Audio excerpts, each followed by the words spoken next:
Hello, dear traveler. Welcome back to the Candlelit Journal. Tonight's entry is something different, something more personal. Our innkeeper has set down his quill many times over the years to record the comings and goings of strangers at the crossroads. But tonight, his thoughts turn inward, to the man who built this inn with his own hands, to the father who taught him what it means to keep a fire burning for those who wander in the dark. So settle in. Let the world grow quiet around you. And let us return to the inn at the crossroads, where the fire still burns and the memories are waiting. The seventh day of the waning harvest moon. The autumn rain has been falling since before dawn. It comes down in sheets that blur the crossroads into a gray wash, and the ancient oak stands like a sentinel in the mist. Its branches heavy with water, its remaining leaves clinging stubbornly to what warmth the season still offers. I have not left the common room today. There is no need. The fire is strong, the larder is full, and the few travelers who arrived yesterday are content to wait out the weather. They sit at their tables with mugs of warm cider, speaking in low voices, watching the rain trace patterns down the window glass. But my mind is not with them tonight. My mind is somewhere older, somewhere deeper. I have been thinking about my father. It happens sometimes when the rain falls like this. When the fire crackles just so, when I catch myself standing at the kitchen window, looking out at the garden the way he used to, hands clasped behind my back, shoulders squared against some invisible weight. I become him in those moments, or perhaps I always was him, and the years have simply revealed what was always there, waiting beneath the surface like roots beneath stone. The travelers do not know, of course. To them, I am simply the innkeeper, the quiet man who tends the fire and fills their mugs and asks few questions. They do not see the boy who once sat on the floor of this very room watching his father move through the world as if he understood something the rest of us could only guess at. But tonight, I want to remember. Tonight, I want to set down what I know and what I suspect about the man who built this place. Not for the travelers, for myself. For the sake of keeping something precious before the years carry it away like autumn leaves on a cold wind. The candle on the mantel burns steadily, the white candle, the one that never diminishes. It was here before my father died, given to us by the old woman who walked on snow, but sometimes I wonder if it burns for him too, if some part of his spirit lingers in its flame, watching over the crossroads he loved so dearly.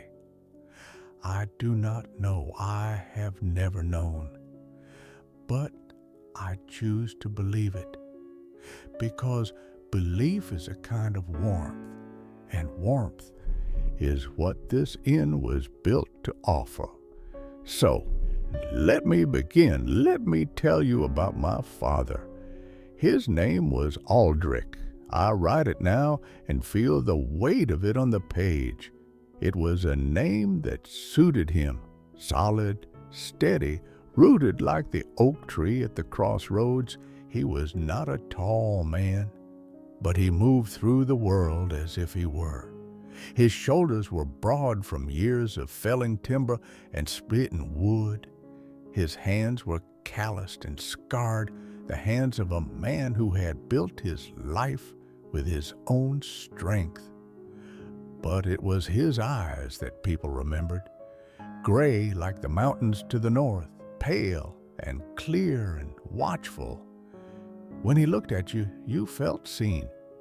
Not just your face or your clothes or your station, but something deeper, something you might not have known was there until his gaze found it. Travelers used to say he could read a person the moment they walked through the door. They said it with nervous laughter, as if it were a jest. But there was always a question beneath the words, as if they were hoping he would confirm or deny it, as if they wanted to know whether he had seen into them the way he seemed to see into everyone else. He never confirmed. He never denied. He would simply smile, that slow, steady smile of his, and offer them a seat by the fire. Some said the inn prospered because of what they called his luck. But nobody could agree on what that meant. Some thought he had made a bargain with something in the forest. Others believed he had been blessed by a passing saint.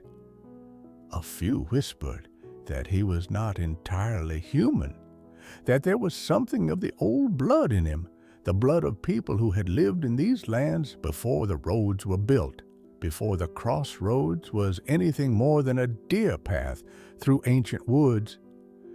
I asked him about it once. I was young, 10 or 11 perhaps, and I had heard the whispers and wanted to understand.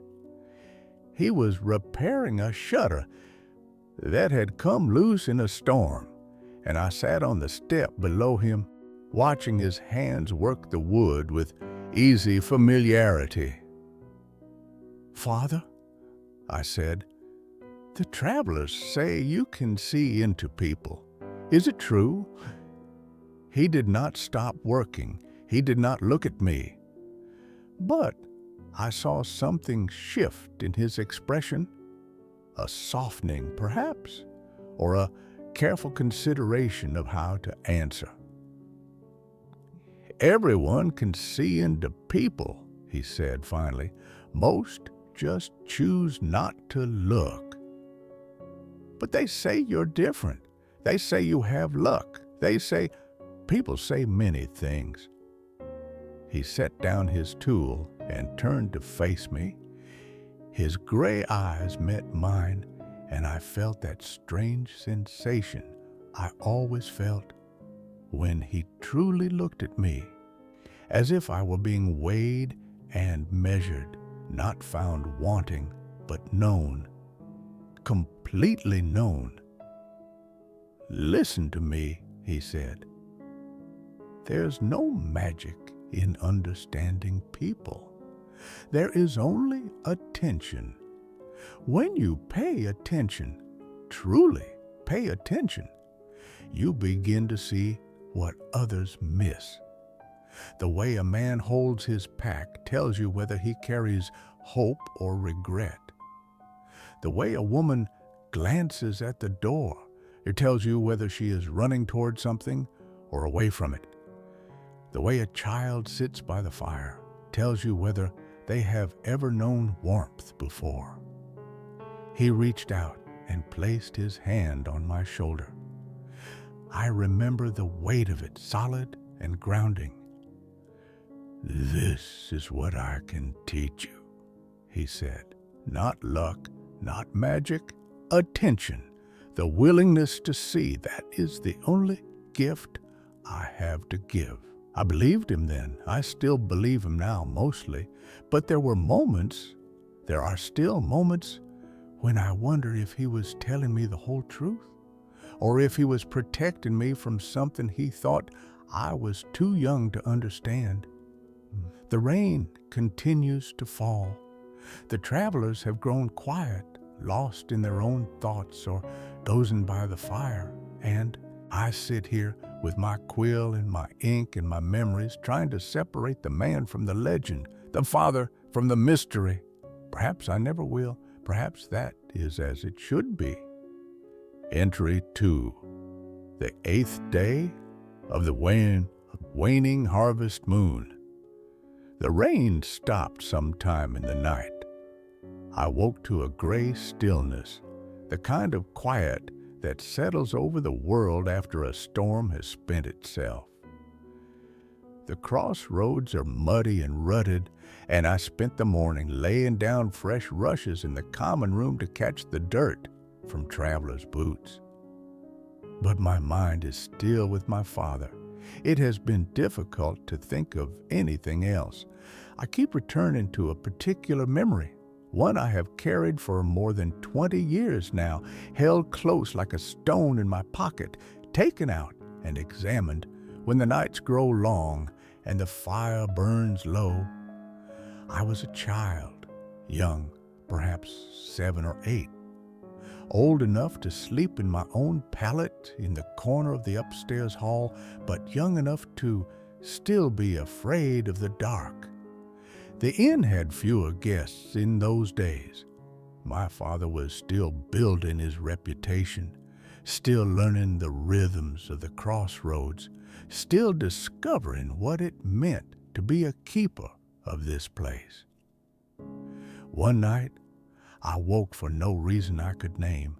The silence had a weight to it, the way silence does when something is not quite right. I lay there in my blankets, heart pounding, listening, and then I heard it.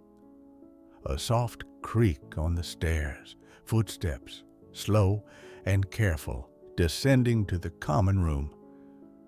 I should have stayed in bed. I should have pulled the covers over my head and waited for dawn.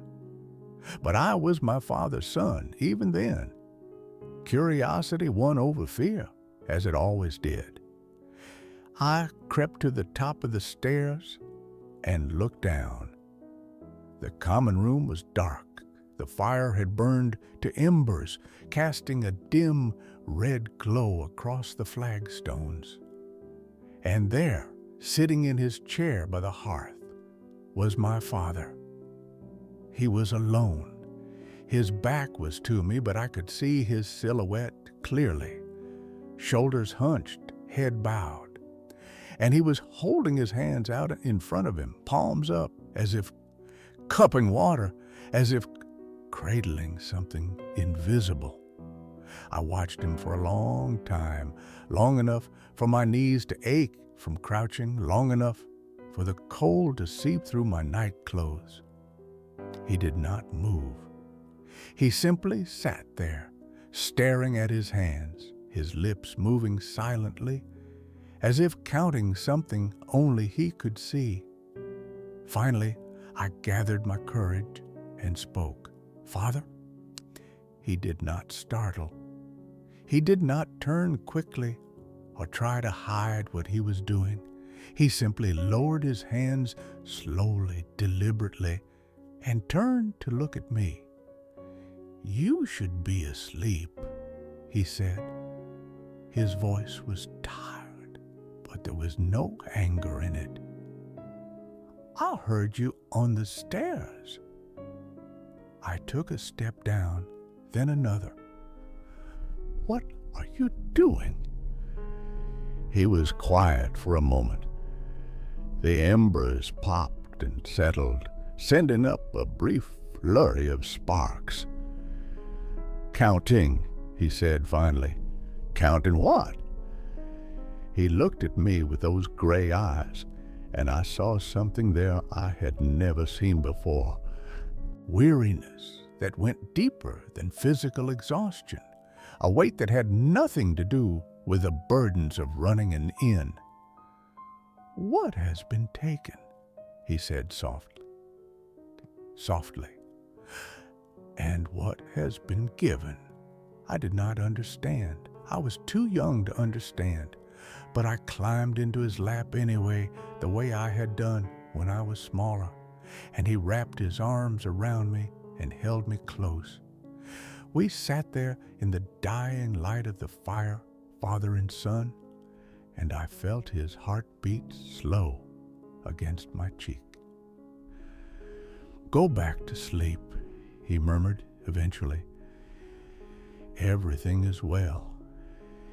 and I believed him because children believe their fathers. I went back to bed and slept until morning, and when I woke, the memory had taken on the quality of a dream.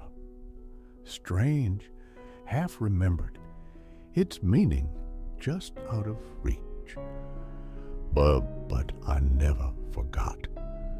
I never forgot the sight of him holding his hands up to the darkness, palms open, as if presenting them for judgment. I never forgot the way he said those words, counting what has been taken and what has been given, as if they were a prayer or a confession. I am older now, older than he was on that night, I think, and I still do not know what he meant. But sometimes, in the quiet hours before dawn, I find myself sitting by the fire the way he used to. I find myself looking at my own hands in the ember light, wondering what has been taken from me over the years, wondering what has been given. Perhaps understanding is not the point. Perhaps some things are meant to be felt rather than known, held rather than explained. The fire crackles, the candle burns, and I continue writing, because writing is its own kind of counting, its own way of taking stock of what remains. Entry 3, the 9th day of the waning harvest moon. A merchant arrived this morning, his cart laden with bolts of cloth and bundles of ribbon. He was a cheerful man, round-faced and quick to laugh, and he filled the common room with stories of the coastal towns where he had been trading. I served him soup and bread and listened with half my attention. The other half was upstairs, in the narrow hallway where the guest chambers line up like soldiers at attention.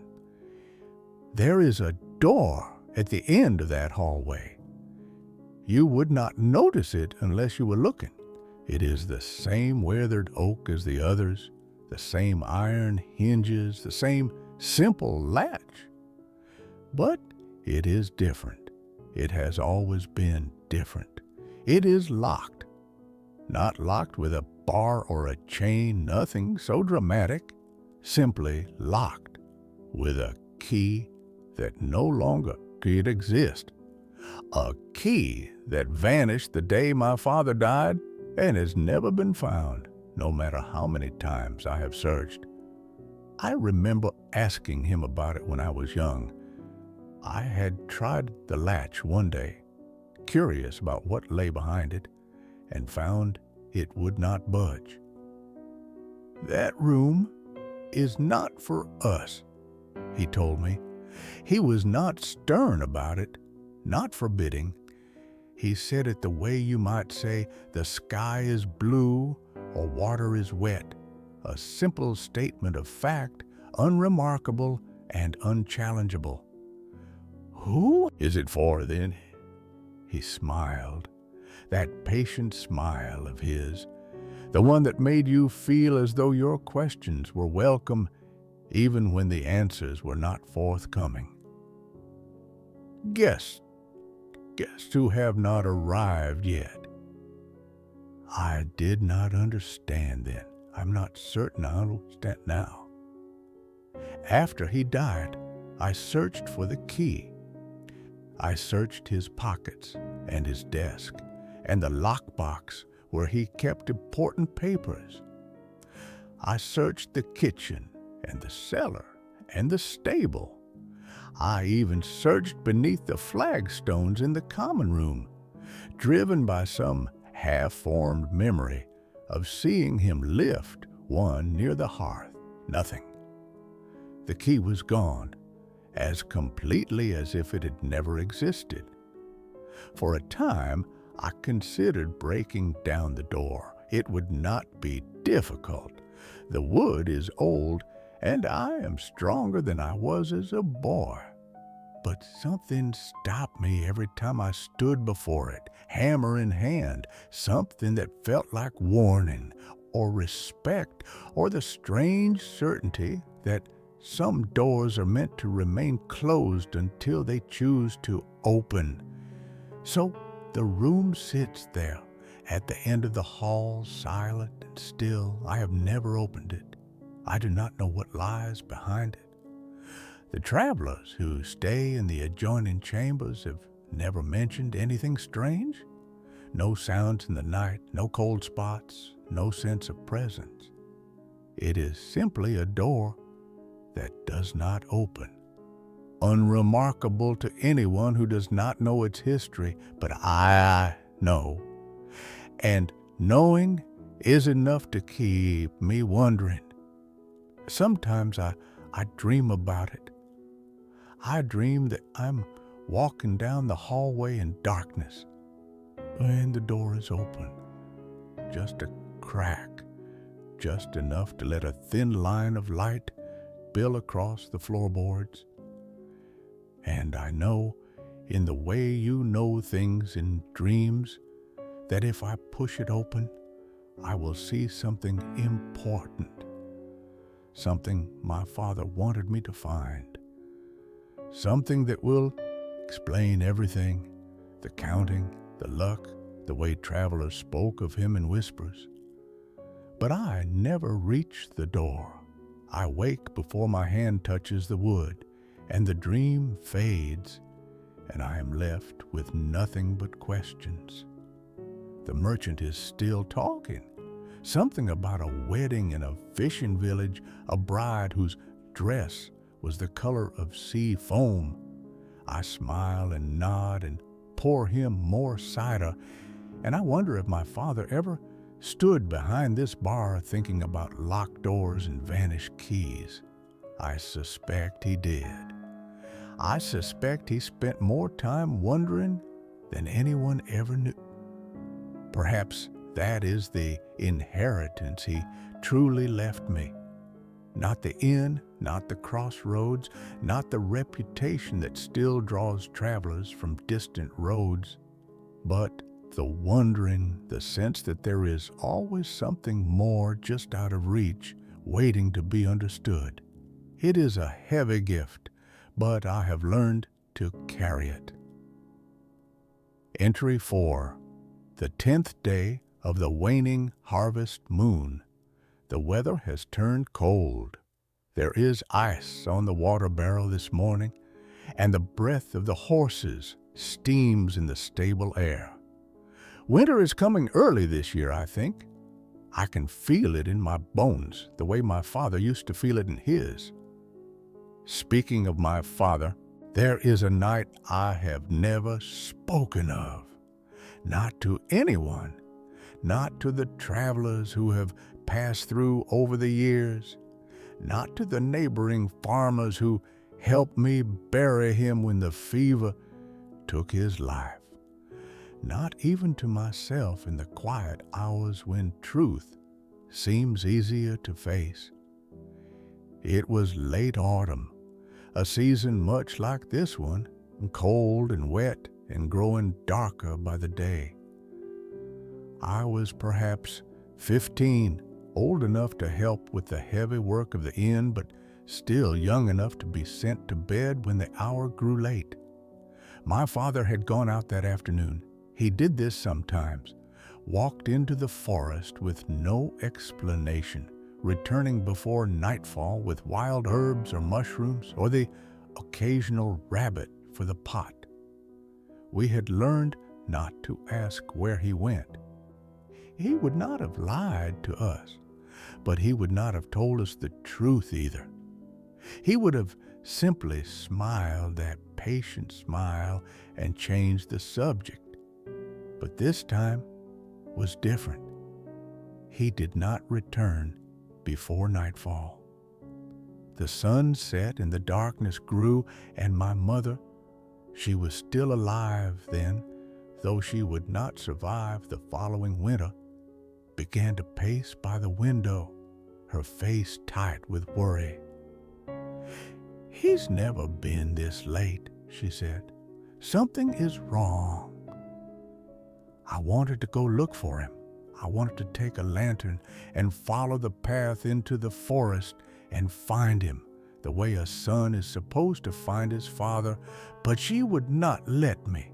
She made me stay by the fire, and we waited together, and the hours passed like years. He came back near midnight. I heard the door open, not the creak of the main entrance, but the back door, the one that led from the kitchen to the forest path. I ran to meet him, ready with relief and anger and 100 questions. But the questions died in my throat when I saw him. He was injured. There was blood on his shirt, dark against the linen, and he was holding his side as if something had been torn from him. His face was pale, not the healthy ruddiness I knew, but a gray pallor that made him look like a stranger. And his eyes were different, older, as if he had seen something that had aged him in the span of a single afternoon. "Father," I whispered, "what happened? Where have you been?" My mother was behind me now, her hands over her mouth, tears streaming down her cheeks. She knew, I think. She knew in a way I did not yet understand. She had been married to him for 20 years, and she knew his silences the way she knew his words. He let us help him to a chair by the fire.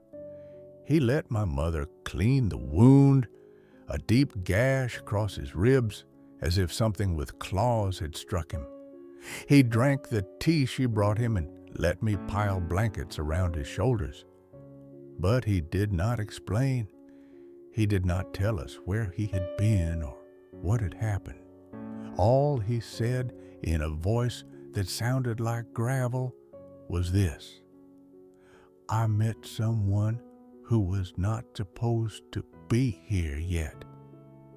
I remember the silence that followed, the crackle of the fire, the wind howling outside, my mother's quiet weeping. "Who?" I asked. "Who did you meet?" He looked at me then, looked at me with those gray eyes, now clouded with something I could not name, pain, perhaps, or fear, or a grief so deep it had no words. "It doesn't matter," he said. "They are gone now, and I am here. That is what matters." He would say nothing more, not that night, not in the days that followed, not in all the years he had left. My mother and I learned not to ask, because the asking only made him withdraw further, only made the shadows in his eyes grow darker. But I noticed things. I am my father's son, after all. I was taught to pay attention. I noticed that he aged faster after that night. The gray in his hair spread like frost, and the lines on his face deepened, and his steps grew slower. He was not an old man, he'd said. He was barely 40, but he moved like one, as if something had been taken from him, something vital, something that could not be replaced. I noticed that he spent more time by the fire, staring at his hands the way I had seen him do as a child, counting what had been taken, counting what had been given. I noticed that he began to speak of the inn differently, not as a business or a home, but as a duty, a responsibility, as if he were preparing for something or preparing me for something, though I did not know what. He died 2 years later. The fever came fast and hard, and by the time we knew how sick he was, there was nothing to be done.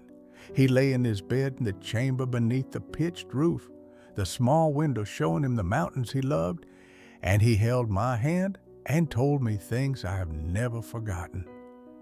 But he never told me what he met in the forest. He never explained the wound or the words or the way he changed after that night, and I have never stopped wondering. The fire parson settles. Outside, the wind is rising, carrying the promise of snow. The white candle on the mantel burns steadily, unchanging, its flame leaning slightly toward the door, as it always does when the evening deepens. I think of my father. I think of the forest. I think of guests who have not arrived yet. And I keep writing, because writing is the only way I know to keep the questions alive. Entry 5. The 11th day of the waning harvest moon. A family arrived today. A husband and wife and their 2 children, all of them teared from the long road south.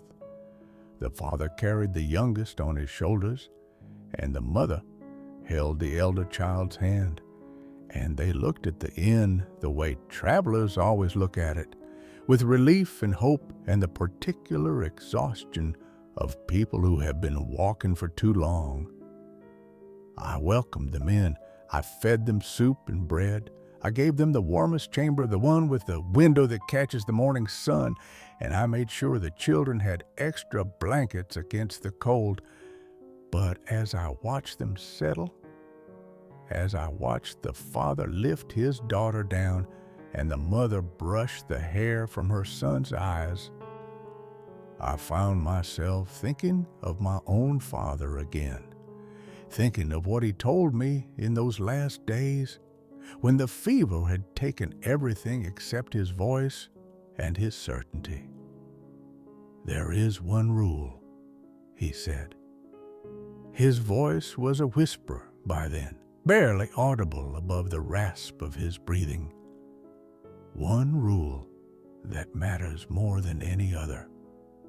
I leaned close to hear him. The room smelled of sickness and herbs, and the particular stillness of approaching death. Never turn away a traveler who carries a burden larger than their pack. I did not understand at first. I thought he was being poetic, the way he sometimes was when the mood took him. But he gripped my hand with surprising strength and pulled me closer, and I saw that his eyes were clear, clearer than they had been in days, and burning with urgency. "Promise me," he said. "Promise me you will keep this rule. It is the only one that matters. The inn, the crossroads. They are not just wood and stone. They are something more, something that serves a purpose older than you or me or anyone who has walked these roads." "I promise," I said. What else could I say? He was dying. He was my father. I would have promised him anything. He relaxed then. The tension went out of his body, and he sank back against the pillows, and a small smile touched his lips. "Good," he whispered. "Good. You will be a fine keeper. Better than I was, perhaps. You pay attention. You see what others miss. The crossroads chose well." I wanted to ask what he meant. I wanted to ask 1,000 questions about the locked room, about the night in the forest, about the counting and the hands and all the mysteries he had carried for so long. But his eyes were closing, and his breath was slowing, and I knew there was no time left for questions. He died before dawn, quietly, peacefully, the way a candle gutters out when the wick has burned to nothing. I held his hand as he went, and I felt the exact moment when something departed, something warm and vital and unmistakably him. I buried him beneath the oak tree as he had asked. It seemed right, somehow. The crossroads had been his life's work, and the oak had been its heart. And putting him there meant he would always be part of both. The marker is simple, just his name and the years of his life carved into a stone I pulled from the hillside where he gathered the rocks to build the inn. But sometimes, when the light is right, I think I see more letters in that stone. I think I see the shape of a man sitting with his hands out, palms up, counting what has been taken and what has been given. Perhaps that is just memory playing tricks. Perhaps it is something more. I do not know.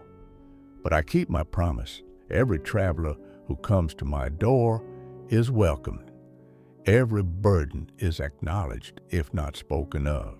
Every person who needs rest finds it here, regardless of what they carry or where they have been. That is the rule. That is the legacy. And I will keep it until the day someone buries me beneath that same oak tree in the shadow of a father I am still trying to understand. Entry 6, the 12th day of the waning harvest moon. The family departed this morning, rested and fed, their children's cheeks pink with warmth and good food. The father pressed a coin into my hand, more than necessary for the lodging, and thanked me with the genuine gratitude of a man who has learned what shelter means. "You keep a good inn," he said, "the best we've found on the whole road south."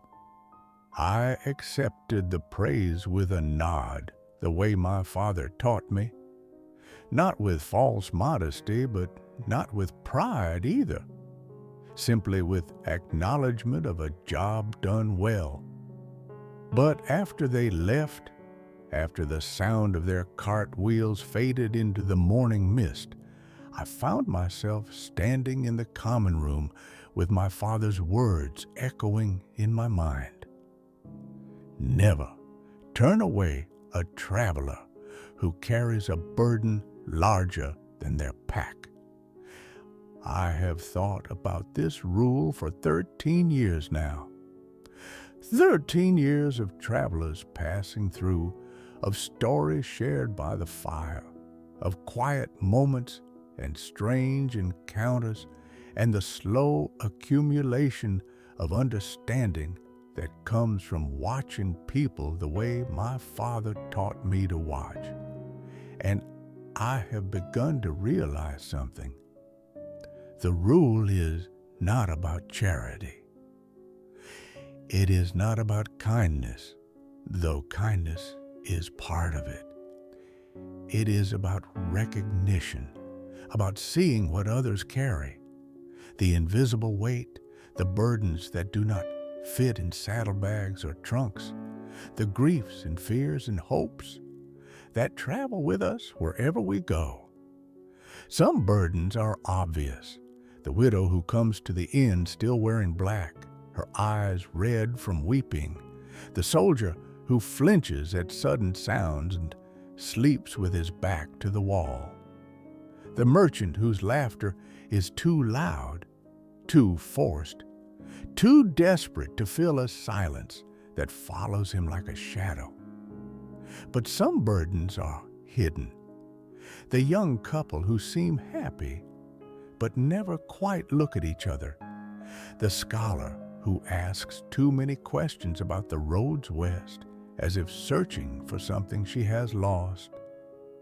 The old man who sits by the fire night after night, staring at a letter he never opens, his fingers tracing the seal, as if trying to read the words through the wax. My father saw all of it. He saw the obvious and the hidden, the spoken and the silent, and he welcomed them all, because that was the rule, and the rule was older than him, older than the inn, older than the crossroads itself. I try to do the same. I try to see clearly, to pay attention, to create the space where burdens can be set down, even if only for a night. Sometimes I succeed, sometimes I fail, but I keep trying because trying is the only way to honor what He gave me. There is more, though, something I have only begun to understand in recent years. The burdens are not random. The travelers who come here, the stories they carry, the mysteries they bring, they are connected somehow, woven together like threads in a cloth whose pattern I cannot yet see. The woman with the sealed letter, who visited 3 winters ago, the child who spoke only to the oak tree, the merchant who left a coin minted in a kingdom no one recognizes, the monk whose bell never rings, the siblings who dream the same dream. They're all part of something, some larger story that the crossroads is telling, one traveler at a time. My father knew this. I am certain of it now. He knew that the inn was not just a building, that the crossroads was not just a place where roads meet. He knew that something was happening here, something slow and subtle and impossible to name, and he chose not to tell me, or perhaps he could not tell me. Perhaps it is one of those things that cannot be explained, only experienced, only understood through years of watching and waiting and paying attention. I think I'm beginning to understand, not everything, not even most of it, but something, a glimmer, a hint, the faintest outline of a pattern too vast to see from where I stand. It is enough. For now, it is enough. The white candle burns, the fire crackles, and I continue to keep the rule even when I do not fully understand why. Entry 7. The 13th day of the waning harvest moon. Snow fell last night. The first true snow of the season, soft and silent, blanketing the crossroads in white. I woke to a world transformed. The mud and ruts and dead leaves all hidden beneath that clean, cold covering, as if the land itself had been given a new beginning. I spent the morning shoveling a path from the inn to the stable, my breath steaming in the cold air, my muscles warming with the work. It is the kind of labor my father loved. Simple, honest, necessary. The kind that leaves your body tired but your mind clear. As I worked, I thought about what he would say if he could see me now. If he could see the inn he built still standing, still welcoming travelers, still serving its purpose after all these years. I think he would be proud, not in a loud or boastful way. That was never his manner, but in the quiet way he showed approval, a nod, a slight lifting of the corners of his mouth, the warm weight of his hand on my shoulder. But I also think he would be worried. I have not spoken of this yet, but I feel I must. It has been pressing on me for weeks now, growing heavier as the days shorten and the nights grow long. There have been strange travelers lately, stranger than usual, I mean. People who do not quite fit into any category I recognize, who carry burdens I cannot name, who look at the white candle on the mantel as if they recognize it from somewhere they cannot recall. A woman who arrived the last month in the middle of a clear night, though she was soaked to the bone as if she had walked through rain. A man who paid for his lodging with a coin that seemed to shift its marking, though when I looked away. A child traveling alone who knew my name before I gave it, who looked at me with ancient eyes and said, "You keep the firewell innkeeper." He would be proud. I did not ask who he was. I did not need to. These visitors unsettle me in ways I cannot fully articulate, not because they are dangerous. I do not believe they mean harm, but because they suggest that whatever my father knew, whatever purpose the crossroads serves, it is growing closer, more insistent, less content to remain in the shadows where it has always dwelt. The locked room at the end of the hall, the guests who have not arrived yet. I wonder sometimes if my father's rule was not just a guide for kindness, but a warning, a way of saying they will come, and when they do, you must be ready. You must welcome them, whoever they are, whatever they carry, because that is what the crossroads asks of its keeper. I do not know if I'm ready. I do not know if anyone can be ready for something they do not understand, but I will try. That is all any of us can do.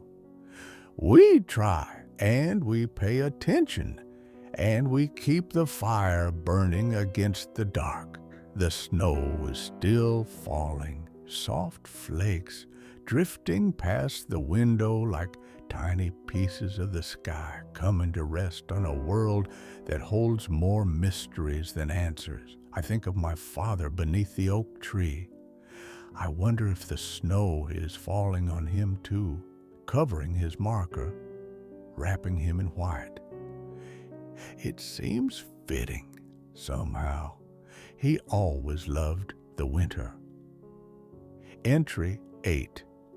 The 14th day of the waning harvest moon. I woke this morning with a strange feeling, a sense of waiting, as if the inn itself were holding its breath, in anticipation of something it could not name. The common room was empty. The travelers who had stayed the night had departed early, eager to make progress while the roads were still passable. I built up the fire and swept the floors and did the 100 small tasks that fill my mornings, but the feeling would not leave me. I found myself thinking about my father's hands. He had beautiful hands, despite the calluses and scars. Long fingers, square palms, nails kept short and clean despite the rough work he did. They were hands that could gentle a frightened horse, hands that could coax bread from stubborn dough, hands that could hold a quill with surprising delicacy when he marked the ledger at the end of each day. But most of all, they were hands that had built this place. I think about that sometimes. Every beam, every joint, every stone in the hearth, he placed them himself, with help from neighbors who have long since moved away or passed on. He built the inn from nothing, from a dream he carried in his heart, and the determination to make it real. My mother asked him once why he chose this spot. Why here at the crossroads when there were easier places to build? Flatter land, better soil, closer to settlements that could provide steady custom? He thought about it for a long moment before answering. I remember watching his face, the way he looked out the window at the oak tree as if consulting it for wisdom. "The crossroads needed a keeper," he said finally, and I was the one who heard it calling. My mother laughed, thinking he was joking, but I saw his eyes, and I knew he was not. The crossroads needed a keeper. He heard it calling. For years, I thought this was just my father's way of talking. His tendency toward the poetic, the mysterious, the unexplained. But now, after 13 years of standing where he stood, of watching what he watched, of welcoming travelers who carry burdens larger than their packs, now I am not so sure. There is something here, something that predates the inn, predates the roads, predates perhaps even the oak tree itself. Something that exists in the spaces between north and south, east and west, coming and going, beginning and ending. The crossroads is a place of choosing, a place where paths divide and futures split, and such places have power, whether we acknowledge it or not. My father knew this. He must have known. Why else would he speak of counting what has been taken and given? Why else would he lock a room for guests who have not arrived? Why else would he return from the forest with wounds he would not explain, speaking of someone who was not supposed to be here yet? He was not just an innkeeper, he was a guardian, a watcher, a keeper of something that most people never see, never suspect, never imagine exists beneath the ordinary surface of the world. And now that task has fallen to me. I do not feel worthy of it. I do not feel prepared. But I am here, and the fire is burning, and the white candle never goes out, and travelers continue to come, their burdens carried on shoulders that have borne them too long. I will welcome them all. I will see what they carry. I will keep the rule, even when I do not understand why. Because that is what my father would have done. Because that is what the crossroads asks of its keeper. Because it is who I am now, who I have become. The snow has stopped falling. The world outside is bright and clean and cold. The crossroads marked only by the ancient oak and the curl of smoke from my chimney. I think of my father and I miss him, not with the sharp grief of fresh loss, but with the deep, abiding ache of someone long gone, but never forgotten. I hope, wherever he is, that he can see what I have done with what he gave me. I hope he knows that his son keeps the fire burning, welcomes every traveler, remembers every lesson taught in this room where shadows dance on the walls. I hope he is proud. Entry 9. The 15th day of the waning harvest moon. 3 travelers arrived as the sun was setting. A merchant with a cart full of spices, filling the common room with the scent of distant lands. An elderly woman making her way to visit a daughter she has not seen in 7 years. And a young scholar, her pack stuffed with books, searching for ruins that local legends claim lie somewhere to the north. They do not know each other. They came from different directions, bound for different destinations. Yet tonight, they sit at the same table, sharing bread and soup and stories, their voices weaving together in the firelight like threads of a single cloth.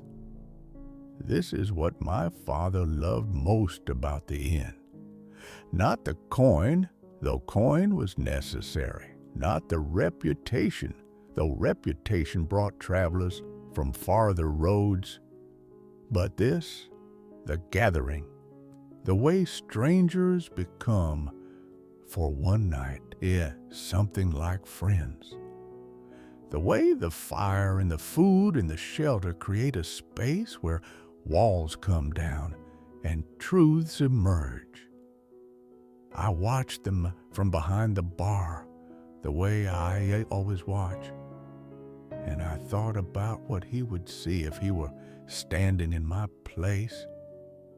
The merchant carries guilt. I cannot tell what for him. Something in his past, something he has not made right. But it shows in the way he deflects questions about his home, the way his laughter comes a beat too late. He is a man running from something, even if the something is only his own conscience. The elderly woman carries grief, but it is an old grief, weathered and worn smooth like a stone in a stream. She has lost someone, a husband, I think, based on the way she touches the ring she still wears. But she has learned to carry the loss without being crushed by it. Her journey to her daughter is not about escape.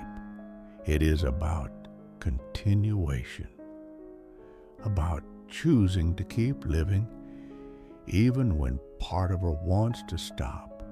And the scholar carries something stranger. Hope, yes, but also obsession. A burning need to find something, to prove something, to uncover a truth that others have dismissed as myth. Her eyes light up when she speaks of the ruins, and her hands move as if shaping something invisible, and I recognize in her the particular madness of those who have given themselves wholly to a quest. My father would see all of this.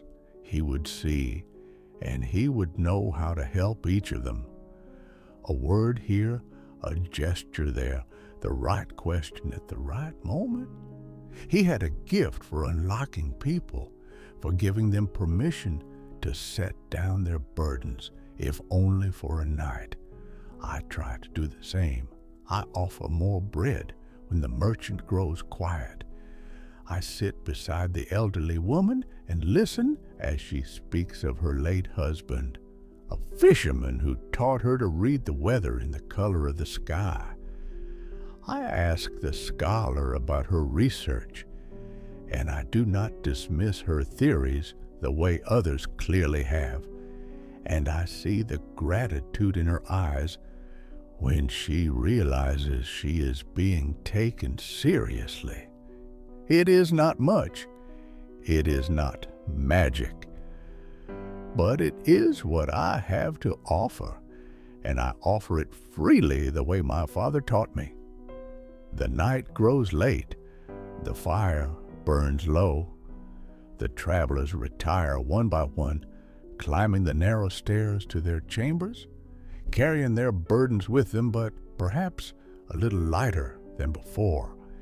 And I sit here alone, the white candle burning on the mantel, the common room settling into the particular silence of a space well used.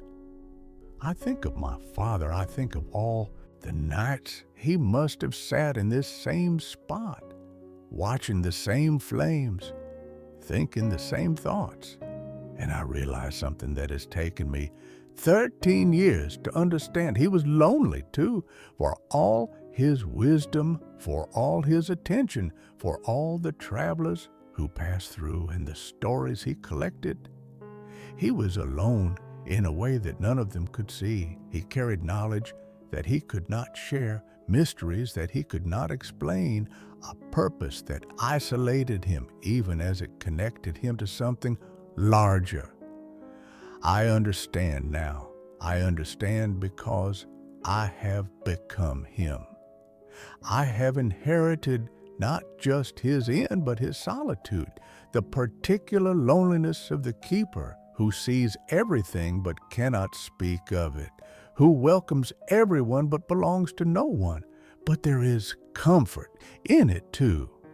There is comfort in knowing that he felt what I feel, carried what I carry, wondered what I wonder, that I am not alone in my aloneness, that I am part of a line stretching back through time.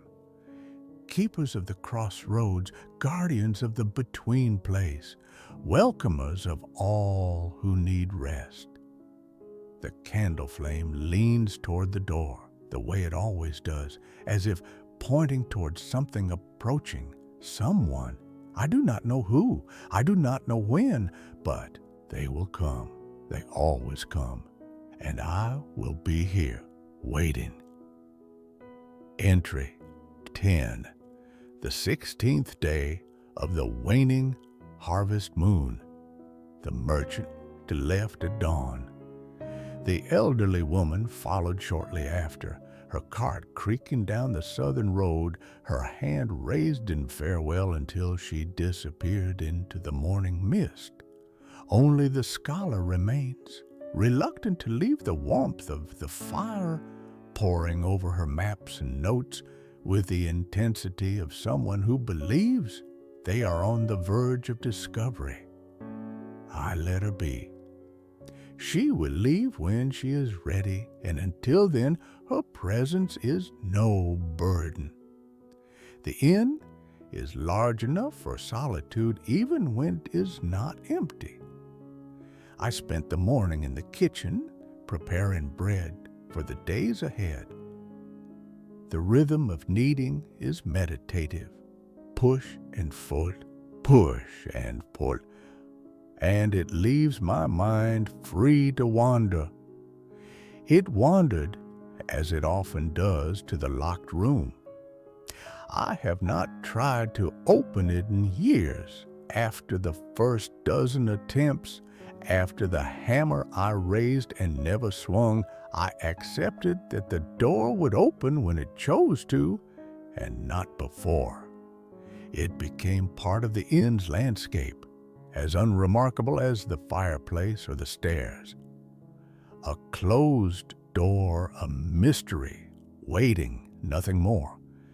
But today, standing in the kitchen with flour on my hands and the smell of yeast rising around me, I found myself thinking about it differently. What if the room is not waiting for guests who have not arrived? What if it is waiting for me? The thought struck me with the force of revelation. I stood there frozen and still buried in dough, staring at the wall as if I could see through it to the hallway above. My father said the room was for guests who have not arrived yet. But he never said it was not also for him. He never said the key vanished by accident.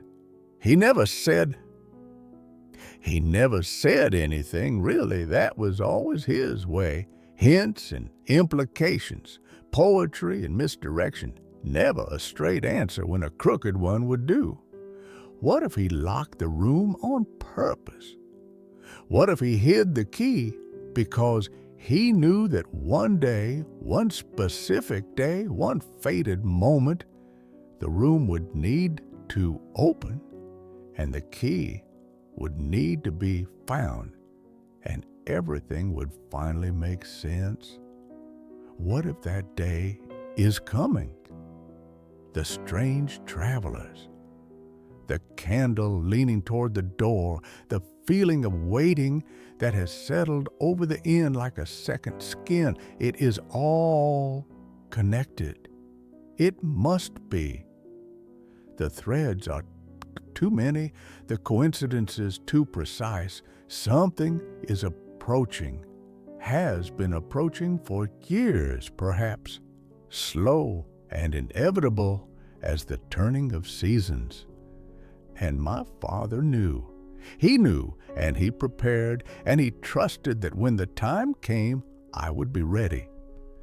I finished the bread, I cleaned the kitchen, I went about my day with steady hands and a racing heart, feeling the weight of revelation settling into my bones. I do not know what is coming. I do not know what the locked room contains. I do not know what my father saw that night in the forest, or what bargain he might have made, or what price he might have paid. But I know this: I am his son. I am the keeper of the crossroads. And when the moment arrives, when the guests who have not yet arrived finally come, when the door finally opens, when the mysteries finally reveal themselves, I will be here. I will welcome them all. That is the promise. That is the rule. That is who I am. The scholar left in the afternoon, her pack heavy with hope, her eyes bright with certainty.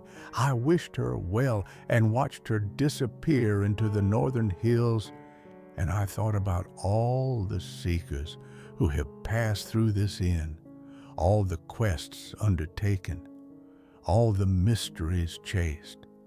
We are all looking for something. We are all travelers in our way, carrying burdens larger than our packs. I look for my Father. I look for understanding. I look for the moment when the threads finally come together and the pattern finally makes sense. Perhaps I will find it. Perhaps I never will. But the looking is its own purpose, and the waiting is its own gift, and the fire continues to burn against the darkness. Entry 11, the 17th day of the waning harvest moon. Evening came early today, the sun sinking behind the hills as if exhausted by its journey across the gray winter sky. I lit the lamps in the common room and built up the fire and set a pot of stew to simmer on the kitchen hearth. And then I sat down to wait. Waiting is a skill. My father taught me this, though not in words. He taught me by example, by the way he could sit for hours without restlessness, without the fidgeting and sighing that marks those who have not learned patience. The crossroads teaches patience, he said once. It asks nothing except that we rest. I did not understand. Then I was young and eager, full of the energy that comes from not yet knowing how large the world is or how slow its turnings can be.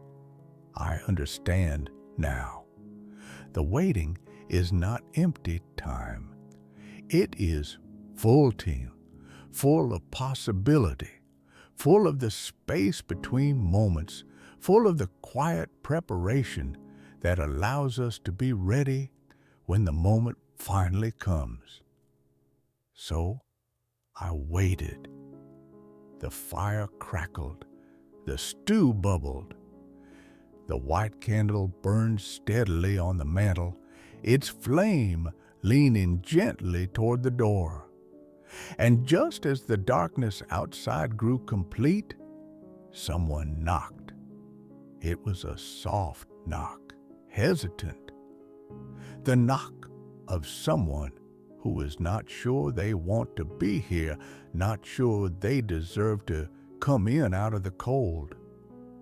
I rose and opened the door. A woman stood on the threshold. She was drenched, water streaming from her cloak and pooling at her feet, though I had not heard rain begin to fall. Her face was hidden by her hood, but her hands were visible, pale, long-fingered, gripping something wrapped in cloth pressed tight against her chest. "Please," she whispered, "I need shelter." I stepped aside. "You're welcome here." She entered slowly, as if testing each step for danger.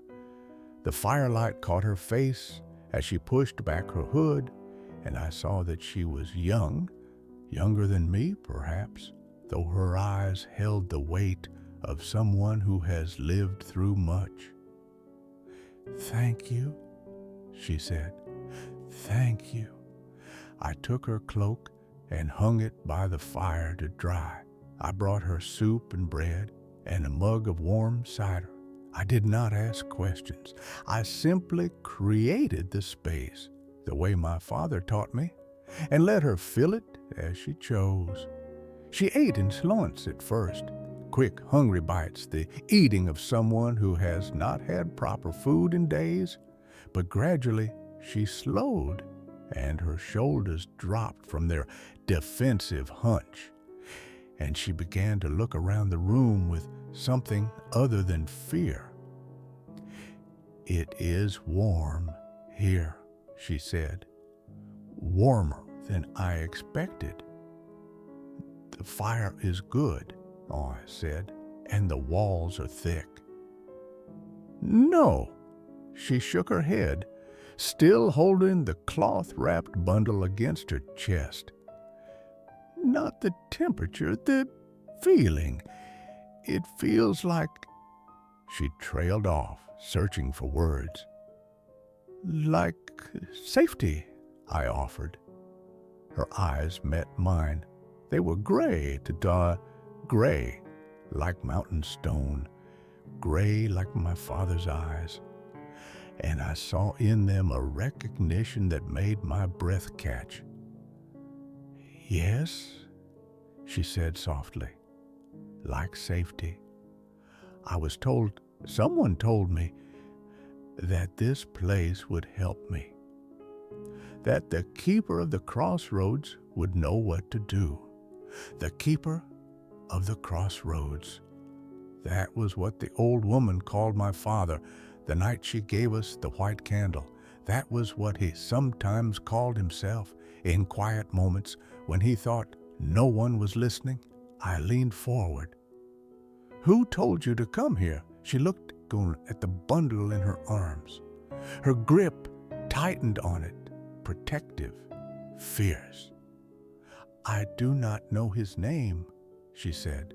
"He came to me in a dream, an old man with gray eyes. He said the crossroads would shelter me. He said the keeper would understand." My heart was pounding now, though I kept my voice steady. "What do you carry?" She hesitated. I could see the struggle in her face, the weariness, the exhaustion, the desperate need to trust someone after what must have been a long and lonely journey. Finally, she unwrapped the cloth. Inside was a key, an iron key, old and worn, its teeth shaped in a pattern I recognized immediately, a pattern I had seen 100 times, 1,000 times, every day for 13 years. The pattern of the lock on the door at the end of the upstairs hall. She held it out to me. Her hands were trembling. "He said you would know," she whispered. "He said it was time." I took the key. It was cold in my hand, impossibly cold, cold as winter stone, cold as the depths of a well that has never seen sunlight. But it fit my palm, as if it had been made for me, as if it had always been mine, waiting for the moment when I would finally be ready to hold it. "Thank you," I said. My voice came out hoarse, cracked with emotion I could not name. "What is it?" she asked. "What does it open?" I looked at the key. I looked at her. I looked at the white candle on the mantel, its flame no longer leaning toward the door, but standing straight and tall, burning brighter than I had ever seen it burn. I do not know yet, I said, but I think I'm about to find out. The fire crackled, the wind whispered against the shutters, and somewhere upstairs, in the darkness of the narrow hallway, I heard, or imagined I heard, the soft click of a lock turning, as if the door had heard the key's return, as if it was ready at last to open. Entry 12. Later, that same night.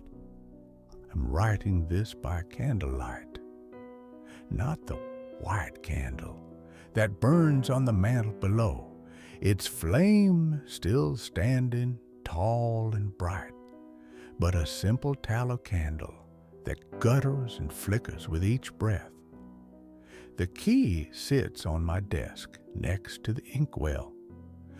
I have not yet used it. I have not yet climbed the stairs to the locked room and pressed it into the mechanism and turned it and seen what lies beyond. I will. I know I will, but not yet. Not tonight. Tonight, I need to think. I need to remember. I need to set down in these pages everything I know and everything I suspect before the world changes, because it will change. I feel it in my bones the way my father felt the coming of storms. The woman sleeps in the chamber below mine, wrapped in the warmest blankets I could find, the exhaustion of her journey finally claiming her. She has asked no more questions. She seems to understand, in the way that certain people understand certain things, that the answers will come when they are ready and not before. I wonder who she is. I wonder how the key came to her, and how my father, if it was my father who appeared in her dream, knew she would be the one to carry it. I wonder how long she has been walking, and from what distance, and through what dangers. But those are questions for another time. Tonight, my questions are for myself. What am I afraid of?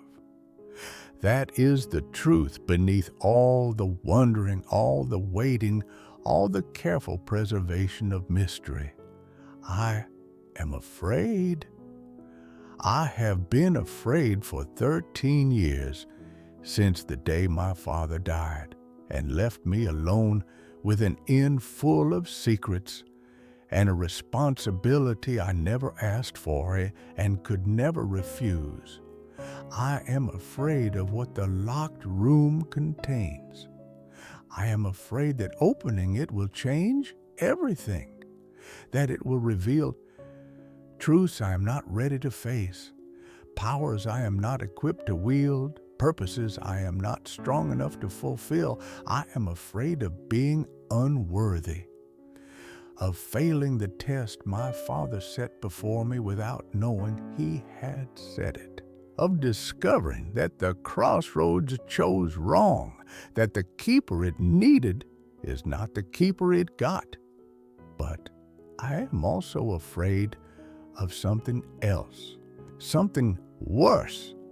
I am afraid of never knowing. I am afraid of letting the key sit unused on my desk for another 13 years and another after that, until I'm old and gray and dying in my bed beneath the pitched roof, looking out at mountains I love, holding the hand of someone who will inherit my fear along with my inn.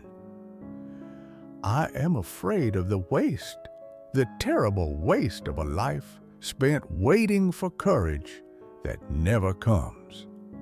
My father was not afraid. Or perhaps he was, but he did not let it stop him. He went into the forest that night, knowing something waited for him there. He came back broken, but alive. Changed, but still himself. He kept the fire burning and welcomed every traveler and carried his knowledge in silence because that was what the crossroads asked of him. I am his son. I have his eyes, his hands, his patience. I have his inn and his crossroads and his candle that never goes out. Surely I also have his courage. Surely it is in me somewhere, waiting to be found, like a key hidden in a cloth-wrapped bundle. I look at the key. It looks back at me, its cold iron gleaming in the candlelight. Tomorrow, I think. Tomorrow I will climb the stairs. Tomorrow I will unlock the door. Tomorrow I will see what has been waiting all these years in the room my father set aside for guests who had not yet arrived. And whatever I find there, whatever truth, whatever terror, whatever gift, I will face it the way he would have faced it, with attention, with patience, with the knowledge that some things are meant to be felt rather than known, held rather than explained.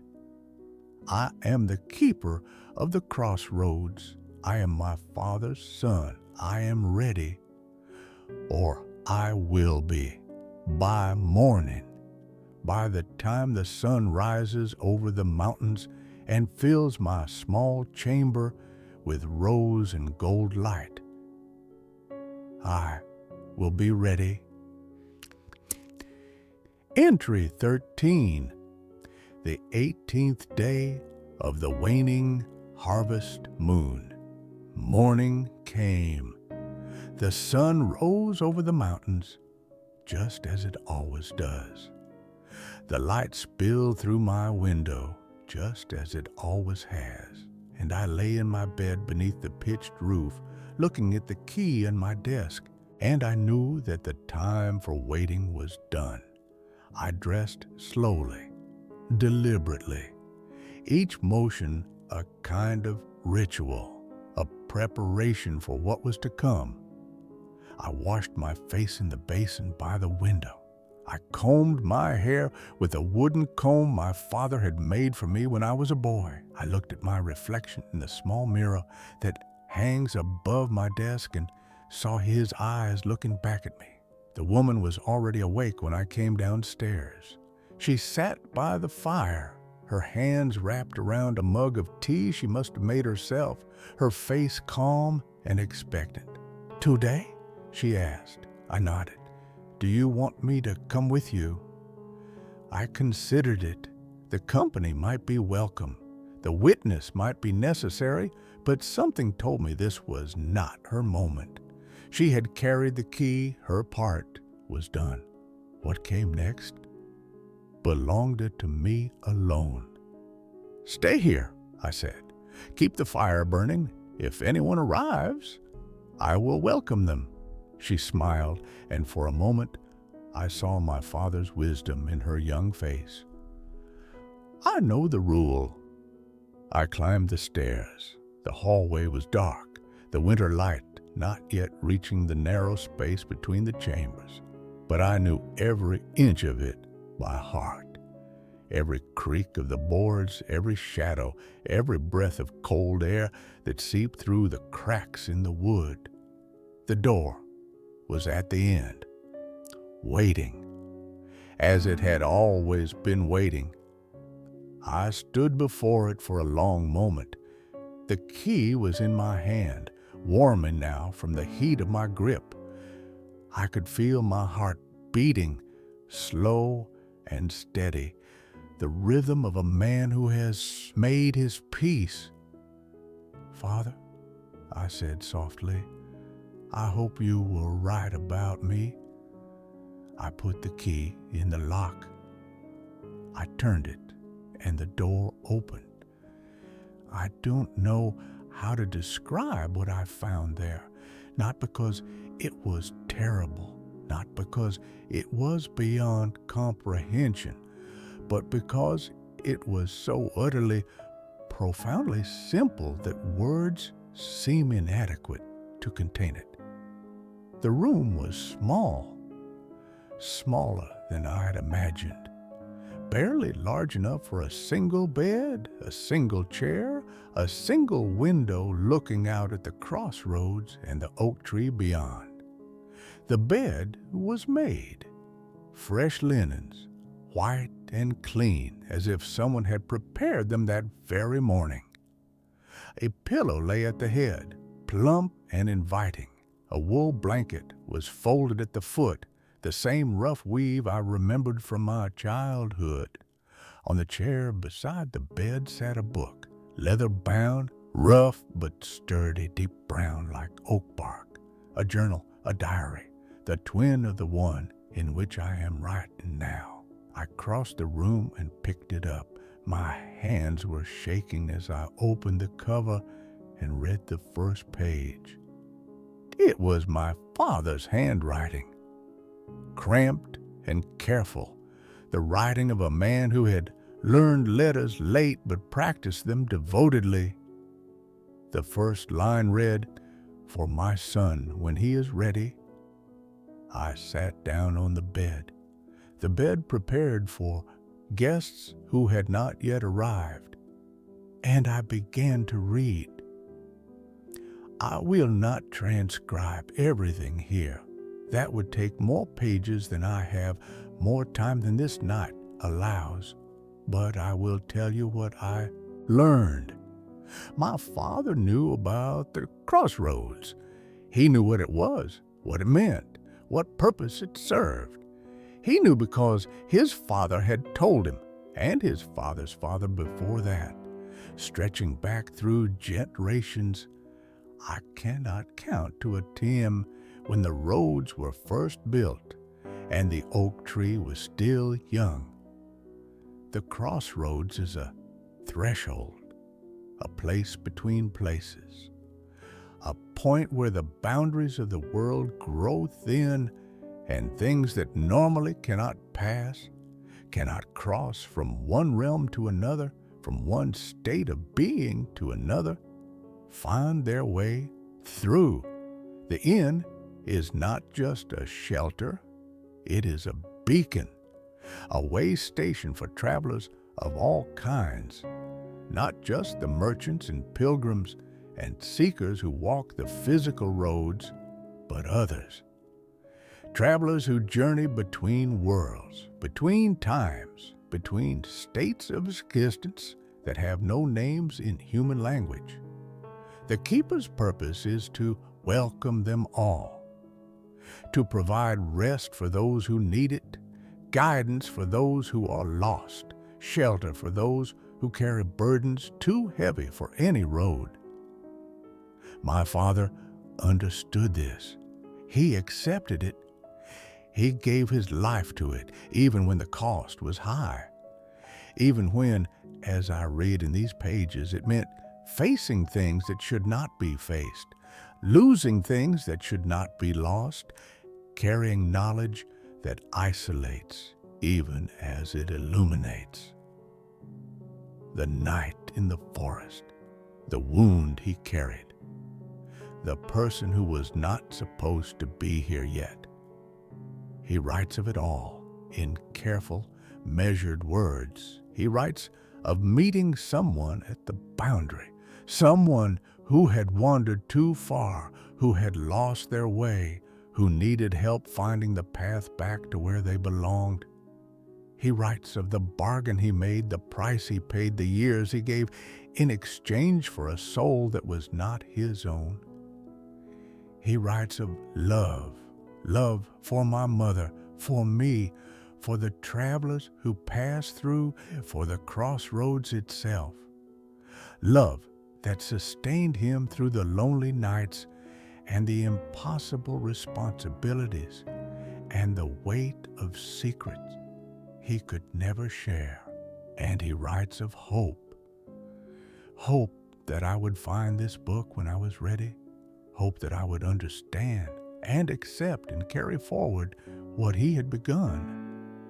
Hope that the crossroads would never lack a keeper, that the fire would never go out, that the weary would always find rest. The room is for me. It has always been for me. A place prepared by my Father for the moment when I would finally be ready to take my place fully, not just as innkeeper, but as keeper, guardian of the threshold, welcomer of all who need what the crossroads offers. I am weeping as I write this. I am not ashamed of it. These are tears of grief, yes, grief for the father I lost, for the years I spent wondering, for the loneliness I now understand he felt, but they are just tears of joy. Joy at finally knowing, joy at being trusted with something so precious, so profound, so deeply meaningful. I am my Father's son. I am the keeper of the crossroads, and I am no longer alone. Entry 14, the 19th day of the waning harvest moon. A week has passed since I opened the door. A week of reading, of thinking, of slowly absorbing the truth my Father left for me. The woman stayed for 3 days before continuing on her journey. She did not ask what I found in the room. She seemed to know that some things are not meant to be spoken, only lived. But before she left, she pressed something into my hand, a small wooden charm carved in the shape of an oak leaf. "For the ones who come after," she said, "so they know they have arrived." I hung it from the mantel beside the white candle. It looks as if it has always been there. The locked room is open now, not to guests, not yet, but the door stands ajar, waiting. I have changed the linens, added a small table with a basin and pitcher, placed a candle on the windowsill. It feels right. It feels ready. I think about my Father often, more than I did before, if that is possible, but the thoughts are different now. Not questioning, not wondering, not aching with the weight of things unknown, just remembering, honoring, carrying forward. He built this inn with his own hands. He tended the fire through countless nights. He welcomed every traveler, saw every burden, kept every secret. He gave years of his life for a stranger in the forest, and he never regretted it, and he would do it again if given the chance. That is the man I come from. That is the legacy I inherit. I will make mistakes. I will fall short. I will struggle with the weight of what I now carry just as he struggled. But I will also keep trying, keep watching, keep welcoming, because that is the rule. That is the purpose. That is who I am. Entry 15, the 20th day of the waning harvest moon. I have been reading my Father's journal again. Each time I open it, I find something I missed before. A detail, a phrase, a moment of truth, hidden between the lines like seeds beneath winter snow. Today, I found a passage that stopped me cold.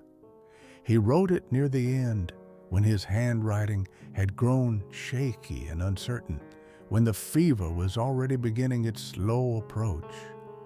But the words were clear. the meaning unmistakable. "I have never told my son about the counting," he wrote. "I have never explained what I do in the small hours, when the fire has burned low and the guests are sleeping. But I think he has seen me. I think he wonders. And I think one day he will understand. The counting is a reckoning, a tally of choices made and consequences accepted. Every keeper must learn to count, to weigh what has been taken against what has been given, to know whether the balance holds. The crossroads takes from us. That is its nature. It takes time and strength and the simple peace of unknowing. It takes the comfort of ordinary life, the luxury of believing the world is exactly as it appears. But it gives too. It gives purpose. It gives meaning. It gives the privilege of standing at the threshold and holding the door open for those who would otherwise be lost. I have counted many nights, and always, what has been given outweighs what has been taken. The balance holds. The work is worth the cost. I hope my son learns this. I hope he counts his own reckoning one day and finds the same truth I have found, that there is no greater gift than being needed, no greater purpose than welcoming the weary home. I set the journal down and looked at my own hands in the firelight, these hands that have chopped wood and kneaded bread and wiped away tears. I tried not to shed, these hands that have welcomed strangers and held the dying and carried burdens I could not name. What has been taken from me, I counted. The years of wondering, the loneliness of knowing there was something I did not understand, the grief of losing him before I was ready, the weight of responsibility I never asked to carry. What has been given, I counted this too.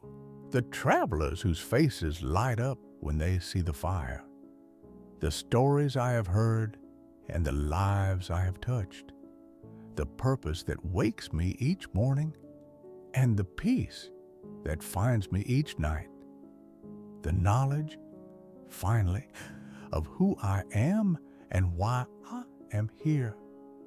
The balance holds. My father was right. He was always right, even when I could not see it. Even when the truth was locked behind a door I did not have the key to open. I understand the counting now. I understand why he sat there in the darkness, hands open, lips moving silently.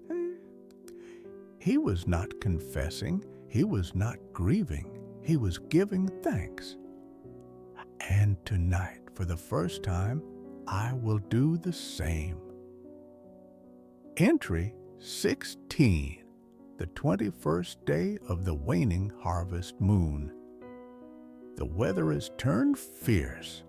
A storm rolled in from the north last night, bringing winds that howl against the shutters and snow that falls sideways, driven by gusts strong enough to make the old timber groan.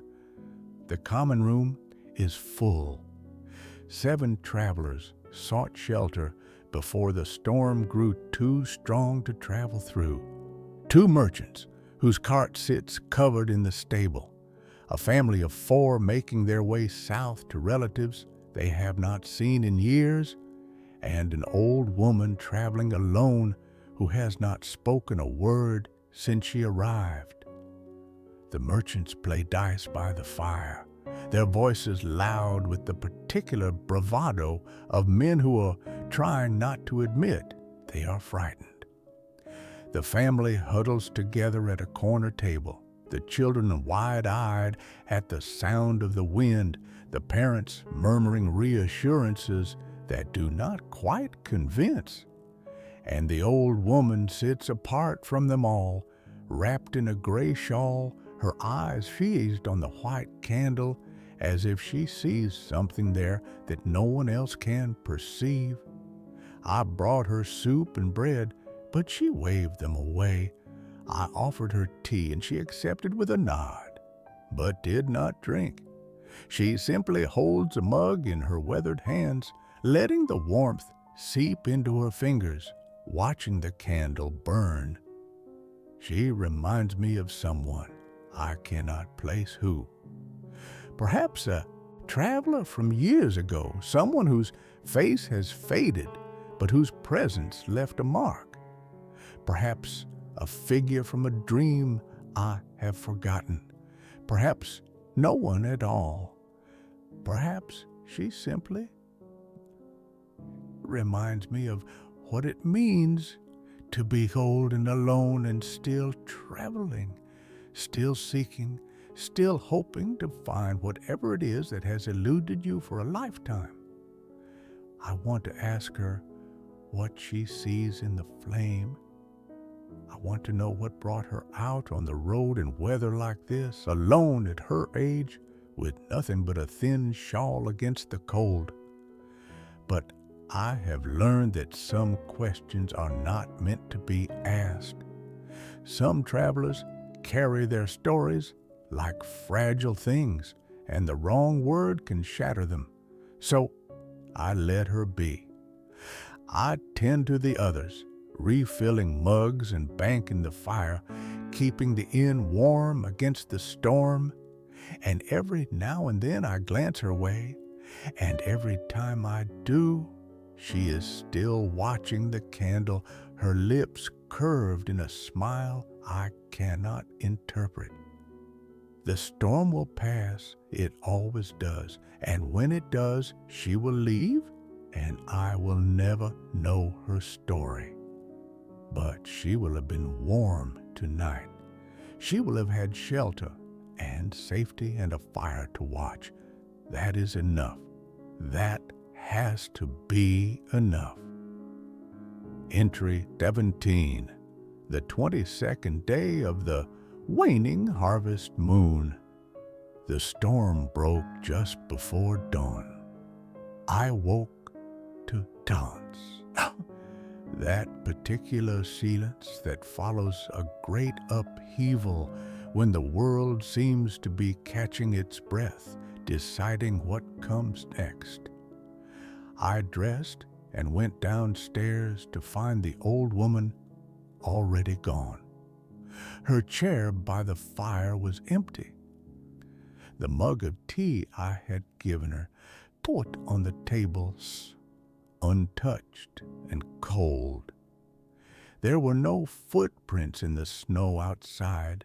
I checked, walking the perimeter of the inn in the gray morning light, looking for any sign of which direction she had taken. Nothing.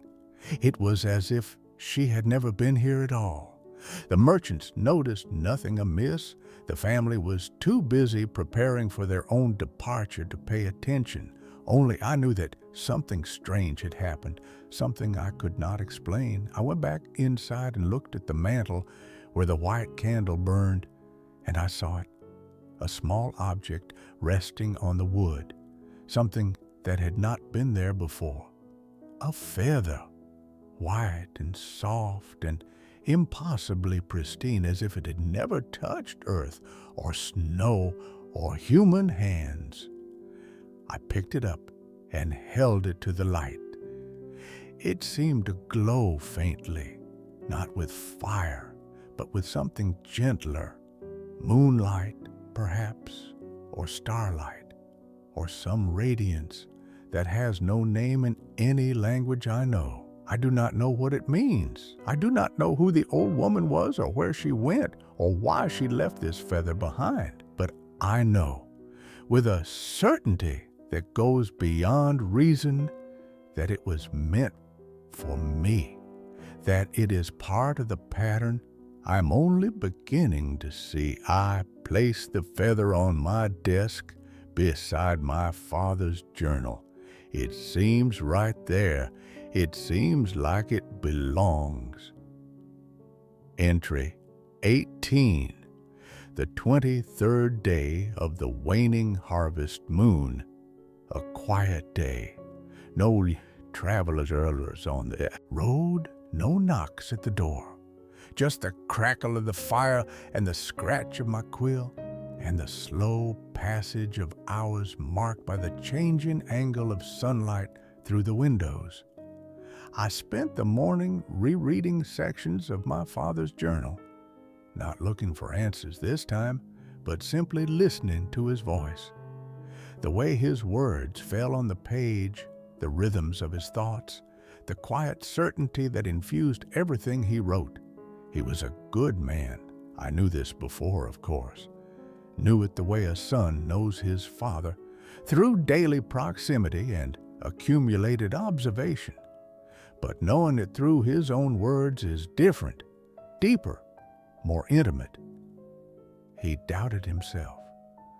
I found passages where he questioned his choices, where he wondered if he was doing enough, being enough, understanding enough.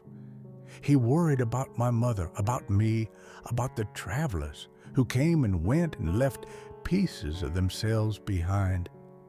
He lay awake at night, staring at the ceiling, wrestling with questions that had no answers. But he kept going. That is what strikes me most. He doubted and worried and questioned, and still he rose each morning and built the fire and welcomed whoever needed welcoming. He did not wait for certainty. He did not require understanding. He simply did what needed to be done, day after day, year after year, until the years ran out and the fever came and he passed the burden to me. That is courage, I think. Not the absence of fear, but the refusal to let fear win. Not the possession of answers, but the willingness to act without them. I hope I have inherited that courage along with his eyes and his hands and his entry 19. The 24th day of the waning harvest moon. Tonight, as I was banking the fire for the evening, I heard the door open behind me. I turned, expecting a traveler seeking shelter, and found instead only the cold wind blowing through the empty doorway. But the white candle's flame was leaning toward the door the way it does when someone is approaching, the way it did the night the woman brought me the key. I stood there for a long moment, watching the flame, waiting. The wind died down. The door swung gently on its hinges. And then, from somewhere outside, from the direction of the oak tree, I heard a sound, my father's voice, not speaking words, not calling my name, just a sound, a hum, a melody I recognized from childhood, a tune he used to sing when he was working, when he thought no one was listening. I walked to the doorway and looked out at the crossroads. The oak tree stood dark against the stars, its branches bare and reaching. The snow gleamed silver in the moonlight, and there, at the base of the tree where my father's marker rests beneath the frozen ground, a light, faint and flickering like a candle flame, like the white candle burning where no candle should be. I watched it for a long time. I did not go to it. Something told me that was not what it wanted. It wanted only to be seen, to be acknowledged, to let me know that he is still here somehow, still part of the crossroads, still watching over the threshold he built and the son who keeps it. The light faded as I watched. The melody faded with it, and I was left standing in the doorway, tears freezing on my cheeks, heart full of something I cannot name. Grief, perhaps, or joy, or both at once, the way the deepest feelings often are. I closed the door and returned to the fire. The white candle had straightened its flame, burning steady and true. The common room was warm and quiet and safe, and I knew with absolute certainty that I was not alone, that I would never be alone, that my Father's presence would linger here as long as the crossroads stands, as long as the inn welcomes travelers, as long as there is a keeper to tend the fire and watch the flame. He is with me. He has always been with me, and he always will be. Entry 20. The 25th day of the waning harvest moon. The fire crackles in the hearth. The white candle burns steadily on the mantel. Outside, the oak tree stands sentinel at the crossroads, its bare branches reaching toward a winter sky that grows darker with each passing day. And I am here, where I've always been, where I am meant to be. Keeper of the crossroads, guardian of the threshold, son of Aldrich, who built a beacon in the wilderness and trusted his son to keep the flame alive. I will not fail him. I cannot fail him. The candle burns, the fire crackles, and somewhere on roads I cannot see, travelers are making their way toward this place, carrying burdens larger than their packs, searching for shelter, hoping for rest. They will find it here, all of them, whoever they are, whatever they carry. That is my promise. That is my purpose. That is who I am. And so we leave our innkeeper tonight, sitting by his fire, holding his father's journal in his hands, ready at last to step fully into the role he was always meant to fill. Thank you for joining us at the Candlelit Journal. If this story brought you peace, consider leaving a like or subscribing so you never miss a new entry. Rest well, dear traveler. The fire will be here when you return. Until we meet again. Good night.